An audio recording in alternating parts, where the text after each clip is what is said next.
ইরানের পরমাণু কর্মসূচিতে লাগাম টানতে চায় আন্তর্জাতিক পরমাণু শক্তি সংস্থা IAEA।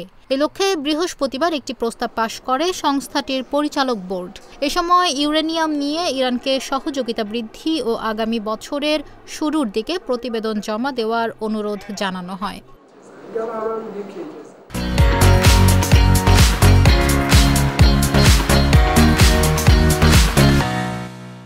IAEA এর প্রতিবেদন বলছে 2019 ও 2020 সালে পাওয়া অঘোষিত কয়েকটি সাইটে ব্যাখ্যা না দেওয়া ইউরেনিয়ামের চিহ্নসহ বিভিন্ন সমস্যার সন্ধান মিলেছে। এছাড়া ইরান নির্ধারিত সীমা ছাড়িয়ে ইউরেনিয়ামের মজুত ব্যাপকভাবে বাড়িয়েছে বলেও উল্লেখ করা হয়েছে প্রতিবেদনে।